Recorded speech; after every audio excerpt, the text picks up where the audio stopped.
Happy November, mystery quilters. You've made it. You've finished all of the 9 basic traditionally pieced blocks, and now we're moving on to settings. Before we get started this month, I wanted to tell you a couple of administrative things. First of all, this week on Thursday, Friday, and Saturday, so today is Tuesday, November 3rd, Election Day, but in 2 days, the 5th, 6th, and 7th, we are going to be having our first birthday sale and event. Watch your email. We're going to be telling you about all the special deals we'll be having going on for those 3 days. The second thing I wanted to tell you is that right now we have plans for a party when this is all over for all of you guys. I'm going to tell you about the special deals there. I also want to tell you that if for any reason classes and parties and things get shut down because of COVID, we will find a way to honor these deals. First of all, anybody who brings in their completed quilt top by the end of January or brings their completed quilt top to the party, either one, will get 20% off their backing fabric for this quilt. The second deal that you will be qualified for if you bought our kit or you have bought all of your fabric for this quilt in our shop is that you will get 20% off if you want us to long arm the quilt for you. Those, remember, one person is going to win free long arming of their quilt top, and that is based on you guys who've been faithfully bringing your blocks in every month, and we've been putting your name in the prize bucket. Remember, you also get a bonus entry in the prize bucket if you email me something that you learned while you watched the video. Okay, so this month, this is what you are going to be making. Yours is going to be lots of different colors. Each of these stripes will be a different color of your grunge fabric from your kit. You're going to make 2 of these. So you're going to make this one and you're going to make 1 more. So you're going to be busy bees this month. I want to talk to you about the best way to make these blocks because it is really, really important because of the way we're going to use these later that they turn out nice and square. And the way you know they're nice and square is when you lay them on the table, they lay flat. Now mine's got a nice wrinkle in the middle because I had it folded up and I had stuff laying on top of it. But you want these to lay nice and flat after you made them. So what we're going to talk about today is how to get a nice flat block. What you are trying to prevent is this. This block I started and I actually gave up on. You'll notice that the middle block here, you can't get it to lay flat. And if you start looking at it, it's very, very small errors that have made it this way. You'll see here if you, Claire, come on, zoom right in real close here. This is curvy and it's just ever so slightly curvy. But if this one is curvy, it makes the next one curvy, and the problem just compounds on the way out. One of the ways you can tell is if you look at the back, you can see it even more. You can see, so you want your blocks to lay flat, and like I said, because of the way we're going to use these, it is really, really important that these blocks finish square. So everything today I'm going to show you is aimed at getting you really nice square flat blocks at the end. So the other thing I want to tell you is the email that goes with this video, the one where I send you the link to this video, in there you will have the exact number of strips you need to cut for each color. Your pattern here, it just tells you to cut, what it says here is row 1, which is the first set of stripes that you put around your square. It says 2-inch by width of fabric strips, and it doesn't actually tell you how many. What that means is you want to cut your strips 2 inches wide and the whole width of the fabric. So I'm going to show you how to cut these. The other thing that it doesn't make a big enough deal about, in my opinion, in this pattern, is that row 8, they're cut 2.5 inches by width of fabric. So rows 1 through 7, you're cutting 2-inch strips. Row 8, you're cutting 2.5. And what I'm going to demonstrate here is actually my row 8. So you're going to see me cut a 2.5-inch strip. Remember, rows 1 through 7, you cut 2-inch strips. And exactly how many you need will be in your email. Okay, so when you are cutting strips, a lot of times your fabric comes from the quilt shop and it's folded in half because it's the way it's rolled on the bolt is it's folded in half and rolled onto the bolt. You have to be careful because a lot of times it's folded in half and your bottom edge looks like this, okay? That is not gonna get you evenly cut strips. What you need to do is take your piece of fabric and press it so that the line that's in it in the center, the line from the quilt shop that's in it, gets pressed out. You press that out and then you refold it so that you've folded it in half and that you can line your selvages up perfectly at the bottom. So you want your strip of fabric, you're not worried about the sides right now, you're only worried about this bottom edge. And there, I've got it about as perfect as it's gonna get. You smooth it out, and you can see here that the edges aren't even. Now, so that means if you cut your strip off of here, it's gonna be 2.5 inches in some places, and 2 and like, 1/3 or something in other places. So you're going to cut yourself a straight edge. The way you do that is by lining up your selvage with a straight line on the ruler.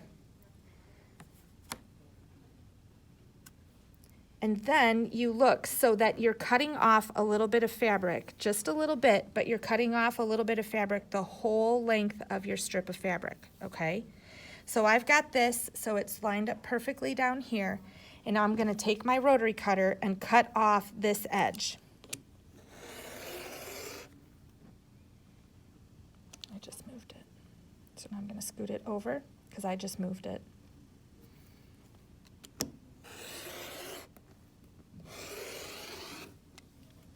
Pull that away, and now you have a perfectly straight edge. Now the trick becomes you have to turn this around. Excuse me. So you want to do that without messing up your straight edge. And now you're going to cut, I'm going to cut a 2.5 inch strip because this is my row 8. If you're cutting rows 1 through 7, you're only cutting a 2-inch strip. So now you're going to line this up in 2 places.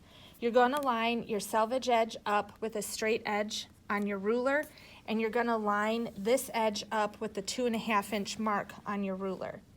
By lining this up in 2 places, you know that you're getting a square piece. And when we say that, what we mean is it has a 90-degree edge. It has a square edge. If you can line this up in 2 places, that means you're getting the best cut possible. So I've got it all, it's lined up exactly along the 2.5 inch mark here and along a straight edge at the top. So you cut off your strip, and now you know you've got a strip that is 2.5 inches the entire length. One of the biggest problems in cutting is if you have a ruler that slips, when you get to the top, you tend to do this. And what happens is you end up with pieces that are shaped like a smile because the piece will be straight and it dips in the middle and then it goes straight again on the other side. That is not going to get you a square final block. Okay, so once we do this, now we're going to go over to the machine and I'm going to show you how to sew because your pattern tells you to subcut your strips so that they're the width of your block. I'm going to show you how I do this. I do this a little bit different. So come on over to the machine. This is the piece that I've started. And the way you construct this is a courthouse steps block. The way you construct this is by putting 2 on the sides, your 2 strips on the sides, and then putting your piece across the top and your piece across the bottom. This isn't one of those blocks that you can just do a piece here, a piece here, a piece here, and just construct it any old way. You will ruin the effect of the block if you do that. So I've pre-sewn these 2 strips onto the side, and now I'm gonna sew my strips onto the top and bottom. I have these two pieces left from sewing those on. And this is best press. We've talked about best press before. Best press is really important when you're constructing these kinds of blocks because what it does is it stiffens your fabric. So your fabric naturally has some give and it wants to stretch and move around. Best press is going to stabilize it so it's less likely to do this or stretch funnily, okay? So we're going to give our strips here a good douse so that they're wet, because I really don't want these strips to move. And then, actually, it's really fun because sometimes when you spray them with best press, you see them shrink up a little bit. And now I'm gonna press them. I'm not gonna iron them. If I iron them, I can stretch them. So I'm just gonna press them until they're dry. If your iron gets sticky, that's okay. If your iron gets really sticky, you can use Iron Off to clean it. Iron Off comes in a tube. It's a paste that comes in a tube. You squirt it onto a rag, and then while your iron is hot, you use the rag to clean your iron.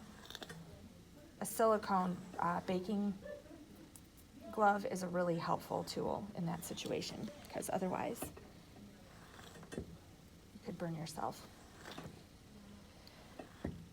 I also tend to do this from both sides just to make sure my pieces are dry and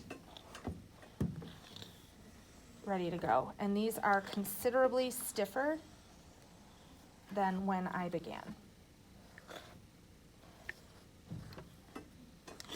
Okay, the other thing you're gonna notice is that my ends of these strips aren't even. I don't start, when I line these up, I don't start at the corner.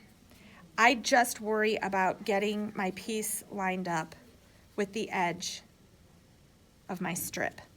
And I'm gonna put this through my machine with my seam allowances on top and my strip on the bottom so that I can fuss at my seam allowances and make sure that they get sewn in there nice and neat.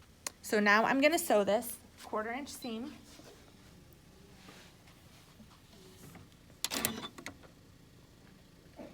Making sure my needle falls into the fabric so that I don't get nesting or get my,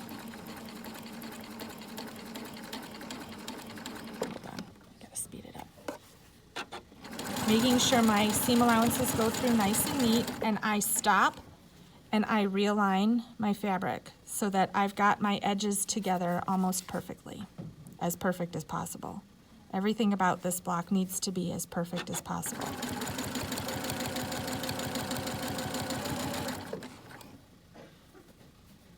When you get to the longer seams, this block takes patience. The longer seams need to be just as accurate as the short seams.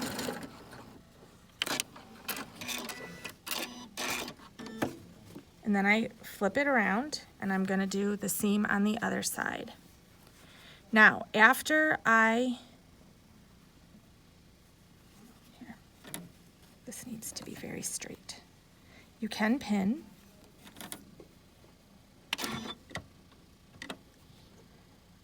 A lot of times will sew onto my block and then stop and make sure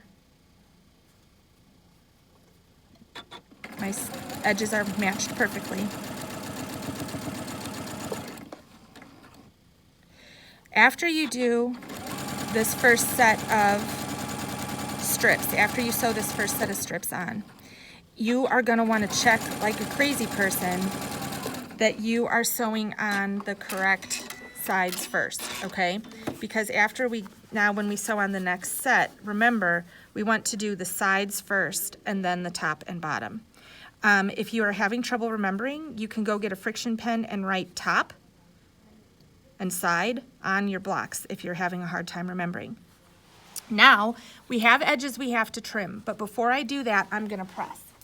So I'm gonna come back to my iron, and I'm gonna press my seams as I sewed them, because this will shrink your stitches up and make them nice and tight. Any distortion that you got from sewing goes away.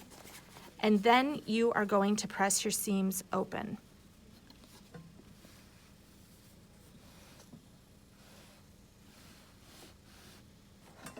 If you ever press your seams open, and what you should see is that you get another square here. You get your square repeated. This seam should line up with this seam. If you press your seams open and that's not happening, that's a sign that there is something wonky happening in your block. And with this block especially, you're going to want to figure out what that is and fix it. Okay, I always press my seams from both sides.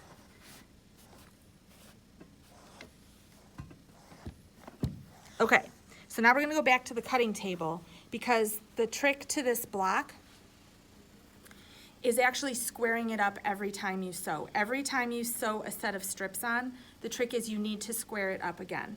Okay, so let's go back to the cutting table.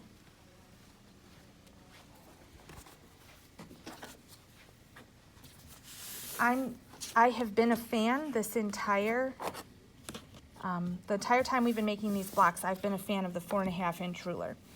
But with this block, I like the big ruler, okay? Because we need to be able to see what's happening across the entire edge of the block. So the first thing I do what we're trying to do is get a perfectly square block, which means all of the edges are straight and we have 90-degree corners. So the first thing I do is lay it on here, even with the edge I just sewed, or even with this edge here of where I need to cut things off. And I see if I lay it on here and my ruler is along the edge of this strip, can I get a 90-degree angle here? And can I get one here? And I actually can. So I don't have to go any farther. I can just cut. I'm going to cut everything off. I'm going to run my rotary cutter along the entire edge of the block. And I'm not going to worry if little threads in that get cut off of that edge. Then I'm going to turn it and I'm going to try again and see, how did I do? This time, when I look over here, I can see that I'm off. It's not perfectly square on this edge. So now I have to make some decisions. What do I want to do? Is it more important that my edge is straight, or is it more important that I have a 90-degree corner? What exactly are my options here? So if I line up this edge with a straight edge on my ruler and I scoot it so that it's across the top here, what's happening? Well, I can work that out, but I'm going to have a problem over here. So what I'm going to do in this case is try to fudge it so that it's almost square on both sides. So here what I've done is I've lined it up. I got to find the lowest point on this edge. The lowest point on this edge is this seam, which is a very common thing. It is very common for these strips to be narrower here than they are in the middle. If that happens, what you want to do is you do want to cut some off in the middle. So I'm going to find my lowest point, which is right here, and I line this edge of the ruler up with the lowest point. And then I just mess with the angle of the ruler until it is almost square on both sides. And I know this can be frustrating because this is more about your eye, about how does the block look. Does it look square? You've just got to kind of develop an instinct for it. Sometimes after you've cut it, you'll look at it and you'll see you've got a corner that goes like this, or you've got a really definite wide place in the middle of your strips. In either of those situations, you want to trim it. You want to trim your corner so that it's square. You want to trim your middle so that it isn't bulging out. Because both of those things, the next strip you add, it will just be a little bit off. But then the next strip you add, it's a little bit off and a little bit off until you have a block at the end where you look at it and you say, something is really wrong with this block. So now what you want to do, like I said, is you want to make sure your next strips, you look at this block and you see, okay, I added these strips first. So now you want to add these strips next. okay? You want to preserve the order in which you added the blocks, because what it ends up doing is it ends up looking like a series of steps, which is why it's called a courthouse steps block. Okay, those strips end up looking like a series of steps. This same method is used in a log cabin block, at the risk of confusing you all, but I want to show you that if you enjoy constructing this type of block, a log cabin is a similar idea. With a log cabin, you get more of a spiral effect. So you add a square here, and then you add a piece that's as long as both of them. And then you add a piece that's as long as the whole thing on this side, and then a piece that's as long as, and it gradually gets bigger. You can make log cabins so they have a spiral effect, but the traditional way to make log cabins is that these strips on this half are one color, and these strips on this half are a second color. And then when you put them all together, you can get diamond effects or ripple effects. You can turn your blocks all different ways so that they get neat secondary effects throughout your quilt. So bring in your 2 courthouse steps blocks this week. If you bring them both in by the end of the month, you'll get an entry in the prize bucket, and someone's going to win long arm quilting. But otherwise, if you have questions or problems, please don't hesitate to email or call Megan@bquilting.com, which is MEGHANN. Okay? We'll see you all soon. Have a great month.